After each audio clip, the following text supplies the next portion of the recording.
बांलादेशआव गिख्रंथाव सोमावसारनाय जाथायनि उनाव फिन आरोबाव मोनसे दुखुनांथाव जाथाय। थांनाय दानाव बांलादेशआव मोनसे सोमावसारनाय जाथाय जादोंमोन जाय हादरनाङैनो मोनसे गिख्रंथाव महर लादोंमोन। बे जाथायनि उनाव बांलादेशआव बे खेबाव मिथिंगाया गिख्रंथाव महर लादों। बांलादेशआव दैबानाया मोनसे गिख्रंथाव महर लानायखौ नुनो मोननाय जादों, जेराव सा 77 सुबुंफोरनि जिउखौ फोजोबस्रांदों आरो गोबां लाख सुबुंफोरा जेंनायाव गोग्लैनांदों। 1.4 मिलियन आबादारिफोरा बे गिख्रंथाव दैबानानि जेंनायाव भुगिनांदों। दैबानानि जाहोनाव बांलादेशनि गोबां सुबुंफ्रा खिनाय, गोबानाय, बिगुरनि बेराम आरो जिबौ सौनाय बायदि जेंनाजों भुगिनांदों होननानै मिथिनो मोन्दों। बेजों लोगोसेनो जाग्रा आदार, गोग्गो लोंग्रा दै, मुलि आरो गाननाय जोमनाय जिनि आंखालजों भुगिनांदों बांलादेश हादोरा।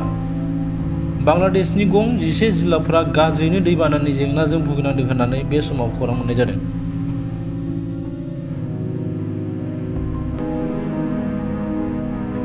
बांलादेशआव गिख्रंथाव सोमावसारनाय जाथायनि उनाव फिन आरोबाव मोनसे दुखुनांथाव जाथाय।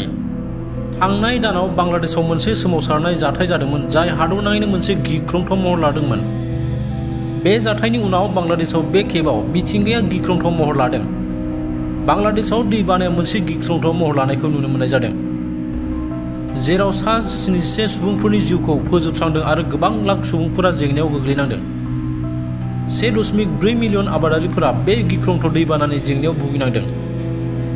दैबानानि जाहोनाव बांलादेशनि गोबां सुबुंफ्रा खिनाय, गोबानाय, बिगुरनि बेराम आरो जिबौ सौनाय बायदि जेंनाजों भुगिनांदों होननानै मिथिनो मोन्दों। बेजों लोगोसेनो जाग्रा आदार, गोग्गो लोंग्रा दै, मुलि आरो गाननाय जोमनाय जिनि आंखालजों भुगिनांदों बांलादेश हादोरा। बांलादेशनि गं 11 जिल्लाफोरा गाज्रियैनो दैबानानि जेंनाजों भुगिनांदों होननानै बे समाव खौरां मोननाय जादों।